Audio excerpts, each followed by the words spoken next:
Bonjour à toutes et bienvenue dans cette nouvelle vidéo. Voici les programmes de ce journal foot d'aujourd'hui. Inquiétude pour Ronald Araujo avant le choc contre Girone. C'est fini déjà entre l'Atlético Madrid et Joao Félix. La souhaite de Marc-André ter Stegen pour revenir meilleur à son niveau. Plusieurs bonnes nouvelles tombent pour le Real Madrid. L'affaire d'antidopage, Pogba risque une lourde suspension. Pour savoir tous les détails, je vous invite de rester jusqu'à la fin de la vidéo. Merci et bon visionnage. On commence.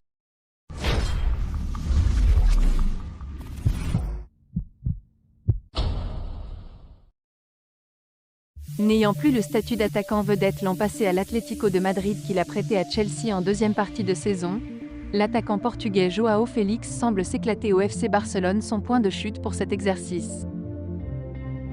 Avec 5 buts et 3 passes décisives toutes compétitions confondues, le joueur de 24 ans est devenu l'un des chouchous des supporters catalans. Il a même démontré son amour pour le maillot blaugrana à de nombreuses reprises, et notamment après son but face aux Colchoneros le week-end dernier à Montjuïc, 1-0. Néanmoins, ce statut n'est pas vraiment le même du côté de la capitale, loin de là. À en croire Sport, le porte-parole de l'Union internationale des Peñas de l'Atlético Alberto Garcia, a clairement fait comprendre à l'international portugais qu'il n'était plus le bienvenu chez les pensionnaires du Civitas Metropolitano au micro de la Cadena COPE. Il s'avère qu'il est fan du Barça depuis son enfance et qu'il célèbre les buts comme s'il s'agissait d'un titre. C'était son deuxième but en Liga, ce n'est pas comme s'il faisait une grande saison. C'est ingrat et irrespectueux envers une base de supporters qui a été la sienne et qu'il a bien traité. Il a généré une atmosphère hostile au Metropolitano et nous ne voulons plus le voir avec le maillot de l'Atlético de Madrid. Il ne le mérite pas et n'a pas compris ce club ni ses supporters. Le message est passé. Un cadre du FC Barcelone aurait subi une blessure dimanche soir lors du choc contre l'Atlético Madrid. Dimanche soir, le FC Barcelone a signé un succès très important contre l'Atlético Madrid, ce qui lui a permis de rester au contact de Girone et du Real Madrid qui comptent tous les deux 4 points d'avance. Un écart qui pourrait encore se réduire ce dimanche si le Barça venait à bout de son rival catalan tandis que à la veille, la Maison Blanche se sera déplacée sur la pelouse du Real Betis. En attendant ce nouveau choc pour les Blaugrana, une inquiétude pourrait surgir dans les rangs barcelonais. En effet, selon les informations de Sport, Ronald Araujo, capitaine il y a 3 jours en raison des absences de Sergi Roberto et Marc-André ter Stegen, aurait subi une petite fracture à la pommette. Resté au sol quelques instants après un choc, l'international uruguayen n'a néanmoins eu aucun mal à finir la partie. Raison pour laquelle sa présence pour le match contre Girone ne serait pas remise en cause, le principal intéressé n'ayant aucune intention de rater un match qui pourrait déjà s'avérer décisif. Du côté du Real Madrid, Carlo Ancelotti a de bonnes raisons d'avoir le sourire. Le coach italien voit son équipe occuper la tête de Liga à égalité avec Girone alors que la première place en poule de Ligue des Champions est acquise. Le club merengue qui vient d'enchaîner 5 victoires toutes compétitions confondues. Et comme les bonnes nouvelles n'arrivent jamais seules, l'effectif apporte des nouvelles rassurantes. Ce jeudi, le Real Madrid s'est entraîné pour préparer le déplacement sur la pelouse du Betis, avec plusieurs bonnes nouvelles qui s'annoncent. La séance d'entraînement du jour a vu le retour de Jude Bellingham laissé au repos quelques jours, reprendre avec ses partenaires. Autre bonne nouvelle, Vinicius était également présent pour s'entraîner en solo, lui dont le retour n'est pas attendu avant 2024.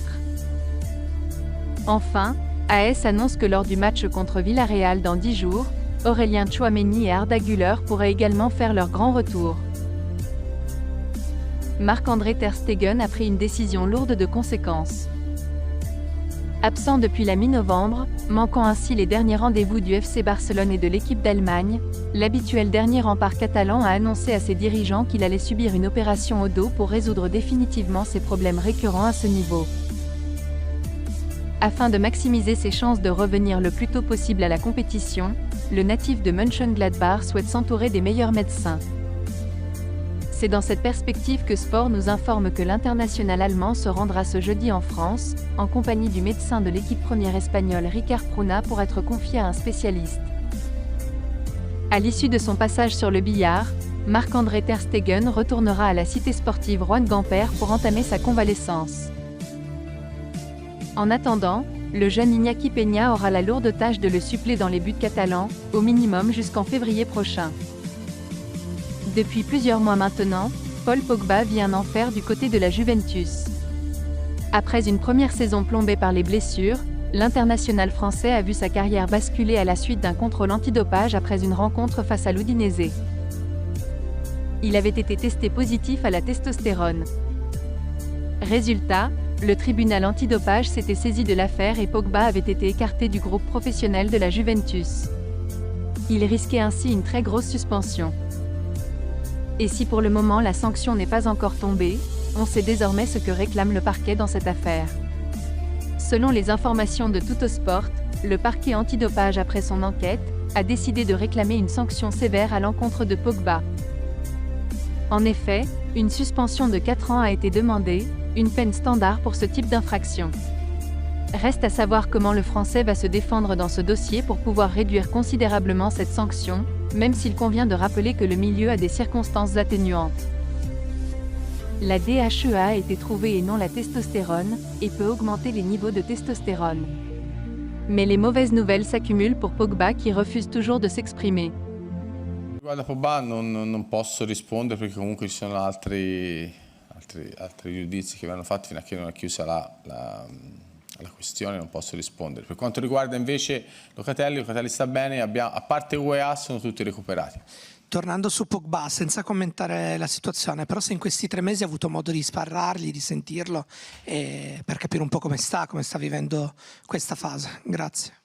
Ci siamo scritti via messaggio, l'abbiamo sentiti all'inizio e poi dopo aspetteremo che finisca questa situazione per poterlo rivedere.